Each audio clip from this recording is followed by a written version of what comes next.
চোৱা মই কথা এটা কওঁ মোৰ দেউতা আছিলে মেজিষ্ট্ৰেট মই জন্ম হৈছোঁ তুৰাত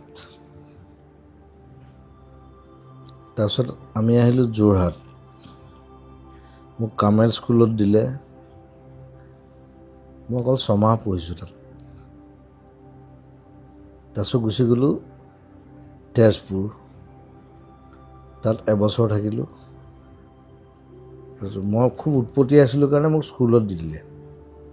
মোক মানে 3 বছৰ বয়সতে স্কুলত দি দিছে মানে মোৰ উৎপাতত থাকিব নোৱাৰে মানে এতিয়াও উৎপাত কৰি থাকোঁ একেই চ' তেজপুৰ যোৱাৰ পিছত দেউতাই মোৰ ACS পালে 1976 গুচি গ'লোঁ কৰিমগঞ্জ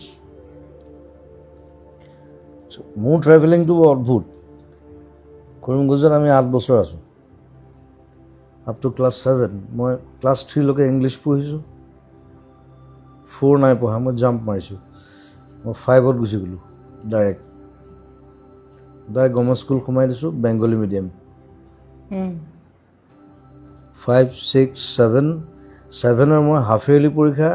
বেংগলীত দিছোঁ দেউতা ট্ৰান্সফাৰ হৈ গ'ল গুচি আহিলোঁ আমি বিজনী এনুৱেল পৰীক্ষা দিছোঁ মই অসমীয়া মিডিয়ামত চ' ইট ৱাজ টাফ আৰু মই সদায় ফাৰ্ষ্ট ছেকেণ্ড হওঁ বেলেগ কোনো কেছ নাই তাত খালি মই ছাৰক কৈছোঁ মানে বোলো ছাৰ মই কৰিমগঞ্জত আছিলোঁ চ' মোৰ বিলাক আপুনি গণ্ডগোল পাব কৈছে নাই এইটো আমি চাই ল'ম একো নাই নতুনকৈ আছোঁ সেইবাৰ মই ছেকেণ্ড হৈছোঁ চ' ছাৰক সেইকাৰণে কৈ দিছোঁ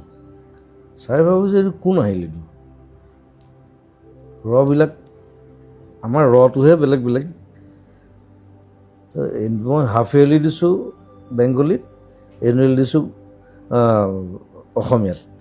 তাৰপিছত পঢ়ি তাৰপিছত আকৌ তামোলপুৰ আহিলোঁ so' I was always travelling with my father তামোলপুৰত আহি তামোলপুৰত বাৰু দেউতা একদম বছ আৰু তাত মস্ত কেম্পাছ সেইটো বৰ ইণ্টাৰেষ্টিং সেইটো মই ক'ৰবাত কৈছোঁ যদিও মই নাজানো মই স্কুল যাওঁ ইটছ লাইক অলমষ্ট 3 কিলোমিটাৰ যাওঁ চাইকেল চলাই যাওঁ আকৌ টিফিনত আহোঁ তেতিয়া মোৰ মানে খাংগু পাংগুবিলাক বেলেগ